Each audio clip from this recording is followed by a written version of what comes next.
요사밧이 이제 죽은 후에 그 아들 여호람이 대신해서 왕이 되었다 그랬습니다. 음, 요사밧이 살아 생전에 이제 아들 이제 아마 맏아들에게 이 왕위를 물려줄 계획을 가지고 있으면서 나머지 그 아들들에게는 2절 3절에 보면은 은금과 보물과 유다 경관 성읍들을 선물로 후하게 주었다 그랬습니다. 그래도 큰 아들이 나라를 잘 다스리도록 나머지 아들들에게도 각처에 있는 성과 금은 보화도 유산으로 많이 물려줘서 평화롭게 나라를 좀 다스려라 하고 그렇게 하고 여호람은 장자임으로 왕위를 주었다 그랬습니다. 근데 4절을 보면 여호람이 아버지의 왕국을 다스리게 되어 세력을 얻은 후에 아마 권력을 장악한 후에 몇 년을 걸쳐 장악한 후에 모든 아우들과 이스라엘 방백들 중 몇 사람을 칼로 죽였다 그랬습니다. 여호람이 32세 왕이 되었는데 그래서 8년 동안 다스렸다 그랬습니다. 여호람이 왜 이렇게 그 아버지와는 다르게 그 동생들, 그 착한 동생들을 다 죽이고 또 이스라엘 방백 훌륭한 부하들까지 죽였냐 하면은 요람의 아내가 이스라엘 역사에서 악한 사람의 대명사라는 아합이에요. 아합. 그 어머니가 이세벨입니다. 이세벨. 악녀의 대명사를 이세벨. 계시록에까지 나오는 이세벨입니다. 음녀의 대사. 그의 딸이 이제 아달랴. 그 딸하고 이제 결혼을 한 거죠. 근데 아버지 요사밧은 굉장히 신실한 사람인데 그 북쪽에 아수르의 힘이 점점 강성해지니까 그 아수르를 막기 위해 가지고 적들을 막기 위해 가지고 그 북왕국의 아합과 동맹을 한 결혼 동맹을 한 거죠. 우리가 그래도 한민족이 아니냐, 우리끼리 뭉치자, 뭐 이렇게 해서 결혼을 시킨 겁니다. 아들과 그 북쪽 아합의 딸과 결혼을 시킨 거예요. 결혼해서는 안 되는데 정략적으로 결혼을 시킨 거죠. 그래서 그 여호사밧 집안에 이 아주 악한 이 DNA를 가진 여자가 이제 며느리로 들어온 거죠. 오늘로 이야기하면은 그 불신자가 들어온 겁니다. 불신자. 그냥 불신자가 아니라 아주 그 우상을 섬기는 그런 불신자가 들어온 거죠. 예. 이세벨은 그 아버지 자체가 요즘으로 하면은 무당을 섬기는 왕이라 그러잖아요. 그런 사람의 이제 자식이 들어온 겁니다. 그래서 아마 여호람도 아버지를 닮아서 이 성격이 착했을 겁니다. 괜찮았을 건데 부인이 자꾸 충동질한 거죠. 부인이 충동질해서 당신 이렇게 하면 망한다. 죽여라. 그렇게 했을 거예요. 그거는 22절에 가면은 22장에 가면은 또 아들이 또 왕이 됐을 때 아들을 충동질해서 또 왕자들을 또 죽이게 합니다. 이 어머니란 사람이. 예. 그래서 요람이 아내의 사주를 받아서 그런지 덕스럽게 정치를 하지 못합니다. 왕권을 확립한 후에 동생과 반대파들을 숙청해버리고 국토방위도 그 소홀히 하고 외교 관계도 실패합니다. 외교 관계도 다 실패합니다. 6절에도 보면은 이스라엘 왕들의 길로 행하여 아합의 집과 같이 하였으니 이는 아합의 딸이 그 아내가 되었다 그랬습니다. 예. 그런데도 이제 하나님께서 이 유다 왕국을 좀 치는 것은 하지 않았다. 7절에 다윗과 그 자손에게 항상 등불을 주겠다고 하나님이 약속했기 때문에 하나님이 참고 있었다 그런 거죠. 그래서 외교 관계도 실패해서 8절에 가면은 에돔이 배반해서 유다의 지배에서 벗어나 자기 위에 왕을 세웠다 그랬습니다. 그래서 에돔을 공격하러 들어갔어요. 공격하러 했는데 그 와중에 또 10절에 보면은 림나도 배반해서 요람의 지배를 벗어났다 그랬습니다. 림나를 또 벗어났다. 그 이유는 그가 조상들의 하나님 여호와를 버렸음이더라 그랬습니다. 뿐만 아니라 11절에 가면은 이제 부인의 사주를 받아가지고 유다 여러 산에 산당을 세워 음행하게 하고 유다를 더 미혹하게 했다. 그렇습니다. 예, 아주 그 질이 나오는 일을 했다는 거죠. 예. 그러니까 이 마귀가 우리를 타락시킬 때 육적인 그 영적인 이 순결을 그 상실하게 만듭니다. 상실하게. 예, 마귀가 장난하는 거죠.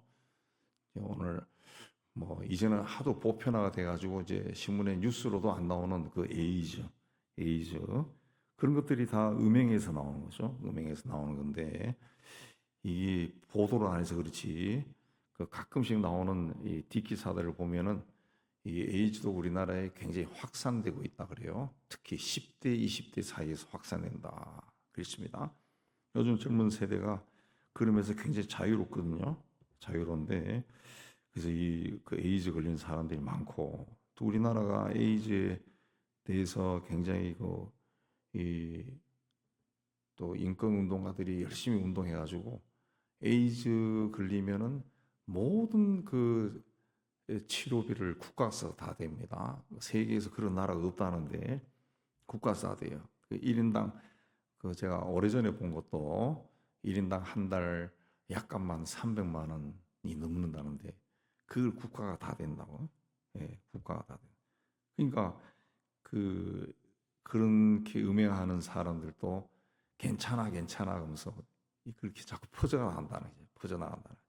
그게 얼마나 결국은 그 약을 먹고 치료를 한다 그래도 그 완전히 낫는 게 아니고 결국은 육신이 완전히 황폐해지는데 그런 일을 한다.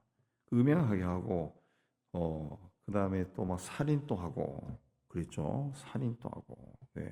그 13절에도 아합의 집이 음행하듯이 내 아합의 집에서 너보다 착한 아우들을 죽였다. 그래서 하나님이 내 백성과 내 자녀들과 아내들과 내 모든 재물을 큰 재앙으로 칠 것이다. 그렇게 했습니다. 그래서 창자의 병이 들었다. 창자의 병이 들었다. 이 창자의 병이 들면은 창자가 아무것도 아닌 것 같지만은 아무것도 아닌 게 아니라 아무 것이죠. 굉장히 아픕니다. 장폐색 뭐 이런 거. 예. 뭐 이제 현대인들이 자주 걸리는 변비 이것도 결과적으로 창자의 병든 거죠. 굉장히 힘들어요, 사실은. 뭐 우리 몸의 내장의 어떤 부분이라도 병이 걸리면 굉장히 힘들죠. 근데 이 사람은 창자가 빠져나올 그런 병이더라고요. 굉장히 고통스러워요, 고통스러워요. 예. 그 병이 걸려서 2년 만에 창자가 빠져나왔다는 거죠. 그래서 죽었다. 그랬습니다. 죽었다. 예. 그래서 32세 주기에서 8년 동안 다스리다가 아끼는 자 없이 세상을 떠났다. 아끼는 자 없이 세상을 떠났다라는 것은 아유 잘 죽었네. 그렇게 박수 쳤다는 거죠. 요람의 비극은 이 악한 여자와 만남으로 시작되었습니다. 그 만남을 주선한 사람이 누구냐? 아버지라는 거죠. 아버지. 그건 아버지의 어떤 그 이기심 때문에 아들의 인생이 그냥 망해버린 거죠. 악은 그 모양이라도 버려라. 그랬습니다. 예수님은 작은 누룩이 온 덩어리에 퍼진다. 그랬습니다. 기독교가 공산주의와 만나면서 이제 해방신학이 들어왔어요. 해방신 들어오면서 그게 이제 그 80년대에 들어와서 이 다양한 방법으로 퍼져나갑니다. 그러니까 어떻게 보면은 이 인권운동 하는 사람들이 기독교인들이 많은데 거기서 해방신학에서 굉장히 이렇게 많이 퍼져나가요. 퍼져나가서 여성신학도 나오고 뭐도 나오고. 근데 그런 것들이 그 인간의 삶을 조금 다른 쪽을 보게 하는 것도 없지 않아 있지만은 그렇지 않은 것이 훨씬 많아요. 예. 그 기독교 안에서 이제 말씀을 읽고 깨달음을 얻어서 이제 나온 것들이 이제 기독교 사회주의라고 그렇게 이야기를 하죠. 예. 근데 그 역사도 오래되었는데 성경에서 이제 깨달음을 얻은 사람들이 사회의식에 눈을 뜨고 이제 벌인 그 최초의 운동이 이제 노예 해방이죠. 노예 해방.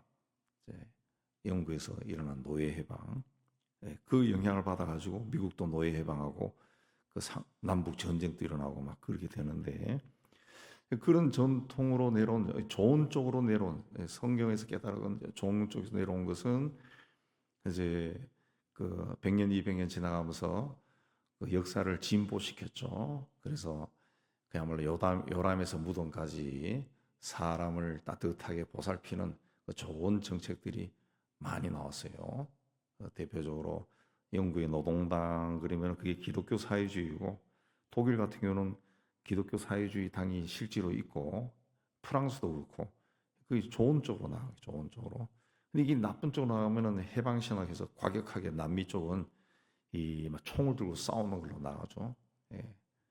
탄압하는 무리는 악마들이다 해서 다 죽이고 막 그런 일로 나갔어요. 나가서 그게 안 좋은 쪽으로도 굉장히 발전이 많이 나갔습니다. 이 마귀의 공격은 항상 우리에게 있는 어떤 틈, 이 생각의 틈, 사상의 틈, 그 틈을 통해 가지고 악한 마귀가 들어옵니다. 들어올 때는 어떻게 들어와요? 천사의 모습으로 들어온다 그랬습니다. 인간이 아무리 생각해도 이건 너무 좋은 정책이야. 너무 좋아. 너무 좋아 보이거든요. 근데 그게 세월이 흘러서 이렇게 보면은 그게 너무, 그때는 좋아하는데 지금은 틀렸다가 되는 거죠. 아, 그 너무 좋아하는데 왜 결과는 자꾸 이렇게 나오지? 그렇게 나오는 이유가 그 악한 영이 이제 속은 거죠. 속은 겁니다. 그렇기 때문에 우리가 이 시대에 살아가는 이 크리스천들은 영적인 분별력을 가져야 됩니다. 영적인 분별력. 영적인 분별력을 가지기 위해서는 본인의 마음을 비워야 돼. 자기에게 어떤 이기심이 있으면은 이기심이 바탕이 되고, 그 되면은 자꾸 계산하게 되고, 결과적으로는 이 그릇된 것을 택할 수가 있어요. 택할 수가 있어요. 아무리 좋은 것도 한 번쯤 멈춰서 생각하고 돌아서서 생각하고, 기도하는 거죠. 기도하고. 그리고 늘 말씀드리지만은 이 성경을 꾸준히 읽어야 됩니다. 꾸준히 읽어야지. 성경은 이 말씀을 통해 말씀합니다. 말씀이 뭡니까? 이 성경을 통해 말하는 거예요. 근데 그렇게 하지 않고 자꾸 뭔가 번뜩 떠오른 것을 자꾸 이야기하고 하면서 이거를 이제 이 하나님이 말씀했다라고 이제 갖다 붙이고, 그렇게 하는 것들이 이제 마귀가 하는 거예요. 마귀. 굉장히 조심해야 되는 겁니다. 마지막 때가 되면은 예수님도 그랬어요. 그리스도가 여기 있다, 저기 있다. 그렇게 말하는 자들이 많이 나타난다. 그랬습니다. 그런 우리나라 사이비 이단들도 알려진 뭐 신천지나 뭐 하나님의 교회나 정명석이나 이런 것 알려진 거죠. 알려졌죠. 왜? 사회적 무리를 하도 일으키니까. 근데 알려지지 않은 이단들도 그 몇천 명씩, 신천지나 정명세 이런 거는 몇십만 명씩 모이니까 막 알려지는 거예요. 근데 몇천 명씩 모이는 이 사이비들은 굉장히 많습니다. 굉장히 많습니다. 굉장히 많습니다. 그 중에 한 그 교주도 보니까 지가 천국과 지옥 다 갔다 왔다 그러고, 이 양반이 말하는 것이 다 하나님의 말씀이야. 그걸 사람들이 다 받아들이고, 집단 이주하고 재산 바치고 같이 살고 그렇게 하는 사람들이 참 많아요. 우리나라 곳곳에. 왜 그래 되느냐? 우리나라의 사이비 이단이 왜 이렇게 점점 흥왕하느냐, 부흥하느냐? 교인들이 성경을 안 읽어서, 성경 공부를 안 하고, 성경 공부하러 뭐 다니는 것도 좋지만은 일단은 본인이 읽어야죠. 요즘은 성경을 쉽게 이 시대 언어로 번역해 놓은 이 쉬운 성경도 많아요.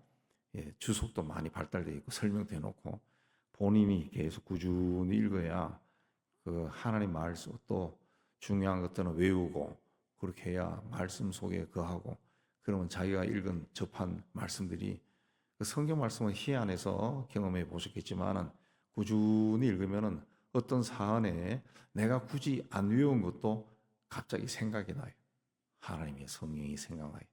근데 성경을 읽지도 않고 그렇게 하면은 그 은사를 이상하게 해석해가지고 어느 날 번뜩 떠오른 이야기들이 막 하나님 말씀이라고 이야기하고, 예언이라고 하는 것은 원래 성서의 뜻은, 예언은 하나님의 말씀을 풀어서 전하는 겁니다. 그래서 예언자, 제가 며칠 전에 이야기했는데, 예언자는 하나님의 말씀을 받아서 전하는 사람이고, 또 선견자는 영적인 분별력이 있는 사람이요. 예. 근데 예언을 우리나라에서는 그 미래의 일을 예측하는 걸로 자꾸 해석한다. 그거 아닌데, 성경의 뜻은. 예언은 그거 아닙니다. 왜 신약에 예언이란 뜻이 말이 많이 나오느냐 하면은, 그 신약 시대, 성령이 강림한 후에 그 시대에는, 예수께서 부활 승천하신 그 시대에는 성경이란, 신약 성경이란 그 자체가 없어요. 뭐가 있느냐? 구약밖에 없어요. 구약도 다 정리된 것이 아니라 그냥 율법서 그 정도인데, 그걸 가지고 예수와 연관시켜서 예수가 그리스도다, 이걸 이야기해 주는 사람이 필요한 거야. 그 사람들이 성경에서 이야기하는 예언의 은사가 있는 사람, 예언의 은사. 그래서 바울도 예언의 은사를 가져라 한 것은, 아유 당신 이번에 저기 성수동에 집 사면 대박 칠 거야, 이게 아니라는 거지. 주 구약에 어떤 사람은 시편에 박식한 사람이 있으면 시편의 말씀을 가지고 거기서 이야기하는 그분이 예수입니다. 그걸 말할 수 있는 은사를 가져라. 그래서 성경을 많이 읽고 예수가 누군지 묵상하고 그렇게 하라는 이야기죠. 그래서 성경을 그런 측면에서 다시 읽으면 전혀 다르게 보여요. 근데 우리는 예언이 자꾸 왔다 갔다 하다가, 아유 이 헌금을 많이 해야 되겠네 뭐 그러고 이런 이상한 짓들을 자꾸 한다. 예. 그러니까 엉뚱하게 되는 거죠. 엉뚱하게. 그래서 사이비 이단들이 많이 나오는 거예요. 근데 그런 영적으로 한번 그런 말을 들으면요, 사람은 영적인 동물이기 때문에 메어버립니다. 메어버립니다. 계속 생각이 나면서 두려워져서 아무것도 못해. 제가 우리 교인들인데 개인적으로 만나가지고 어제 기도 열심히 하는데 갑자기 집사님이 떠오르면서, 집사님이 이렇게 하라고 하나님이 말씀을 전하는 것 같아요. 그 이야기 하면은 저로부터 말 듣는 사람은 그때부터 거기 메어버림. 안 하면 죽을 것 같아, 망할 것 같아. 예. 그걸 몇 번 하다 보면은 영적인 가스라이팅을 당하는 거예요. 그 우리나라의 사이비단들이 다 그렇습니다. 제가 쭉 보고 경험하고 두룩한 그때는 다 그런 자들이 많아. 이 여호람도 똑같거든. 부인이 옆에 계속 앉아가지고 쫄랑쫄랑 그러니까 부인이 하란 대로 다 한다. 부인이 동생들 다 죽이고 자기는 하나님의 심판을 받아 병에 걸려 죽어버리고 끝나는 거예요. 그래서 악한 영들이 우리를 미혹하는 것은 우리를 망하게 하는 겁니다. 망하게 하는 거예요. 천사의 모습으로 다가와서 쓸모가 없으면 악한 악령도 버려요. 근데 하나님의 영은 우리를 잘 되게 하는 거예요. 깨닫게 하고 하나님 앞에 더 가까이 가게 만들고 하나님이 사랑하는 자가 되게 하고, 성령은 그런 일을 하는 거죠. 근데 악령은 안 그런다. 그래서 역사적으로 보고 성경적으로도 보고 역사적으로도 쭉 본 거를 어떤 분별력을 가지고 좀 쭉 보면은 이게 악한 영들이구나. 그런. 예. 여러분 그 주체사상, 북한의 주체사상 자체가 그게 어디서 나온 겁니까? 성경에서 나온 거예요. 성경. 예. 성경. 김일성 일가가 아주 초기 기독교 신실한 집안입니다. 네, 김일성의 어머니가 김반석이야. 베드로 김반석. 그 외삼촌이 목사야. 지금 또 조선 기독교 연맹의 그 꼭대기 있는 대표 밑에 사람들이 다 그 외갓집이요. 김일성 외갓집 사람들이 장악하고 있어요. 그 목사들이에요. 목사들 다 진짜 목사들이에요. 일제시대 때 안수받은 아주 신실한 집안인데, 그래서 이제 주체 사상을 물들었던 탈북 사람들이 이제 남쪽에 와서 이제 예수를 믿고 교회를 다니면은 너무 주체 사상하고 같다는 거야. 성경이. 똑같다는 거죠. 똑같다는 거죠. 똑같다. 예. 그리고 이제 이 악령이 그리 무서운 거예요. 그리 무서운 게. 그러니까 우리 한반도는 악한 영이 굉장히 강합니다. 굉장히 강합니다. 우리 예수 믿는 사람들 조심해야 돼요. 굉장히 강합니다. 왜? 민족 한쪽을 완전히 악령이 장악하고 있다. 예. 그들의 성경은 주체 사상이야. 완전히 장악하고 있어요. 예. 성경까지 있어요. 성경까지. 그리고 영은 휴전선은 못 넘어오지 않습니다. 넘어옵니다. 그러니까 우리 남쪽도 이 악한 영의 세력들이 굉장히 강하게. 그래서 아직도 우리는 이데올로기 싸움을 하고 있다. 이데올로기 싸움. 그러니까 이런 시대에 우리가 이 시대에 그리스도인으로 산다라고 하는 거 굉장히 중요하다. 이거 성경 말씀으로 말씀을 많이 읽고 기도하고 깨어 있지 않으면은 이 영의 지배받는. 예. 그래서 제가 목사지만 목회자들도 이 이념적으로 이 막 갈라지면은 막 거칠어져요. 거칠어져. 예. 거칠어져. 굉장히 거칩니다. 예. 제가 그 세계를 알고 저도 잠깐 그 학생 때 그걸 몸담아서 봐서 이래 보고 듣고 느끼고 다 했지만 굉장히 거칠어져. 그래서 우리 정말 이 땅에 사는 그리스도인들은 성경을 열심히 읽어야 됩니다. 본인이 읽어야 돼요. 본인이 읽고 본인이 깨닫고 요새 뭐 공부할 때 많잖아요. 많고. 근데 유튜브 같은 거는 설교 같은 거 함부로 듣지 마세요. 제가 말이 나와서 하는 이야기지만 왜냐하면은 그걸 가장 잘하는 이 집단이 신천지나 정명석, JMS나 하나님의 교회나 그쪽이에요. 예. 그 사람들은 돈을 막 수십억씩 투자해가지고 그걸 만들어. 그러니까 잘 모르는 사람들은 그걸 보면 혹해버립니다. 혹해버립니다. 우리는 그걸 못 만들어요. 왜? 돈이 없어. 그래서 이렇게 설교하는 것만 촬영해가지고 이제 올릴 뿐이야. 근데 걔들은 그걸 다 편집을 한다. 편집. 그래서 그런 것 함부로 자꾸 애호하다가는 엉뚱한 데로 넘어갑니다. 제일 중요한 것은 본인이 자 성경을 소리내서 읽고 그 은혜 받았으면 줄치고 그리고 그 성경을 막 품에 안고 다니고 막 그래야 된다는 거죠. 그래야 된다. 예. 교회 와서 성경 하나 서가 있는 거 꼽아가지고 꼽혀 있는 거 뽑아가지고 읽고 그다음에 또 꼽아놓고 가고 그러지 말고 좀 자기 걸 들고 다니고 그렇게 하세요. 그래서 세상 떠난 후에 아유 우리 할아버지, 할머니, 아버지, 어머니가 쓰던 성경책이야.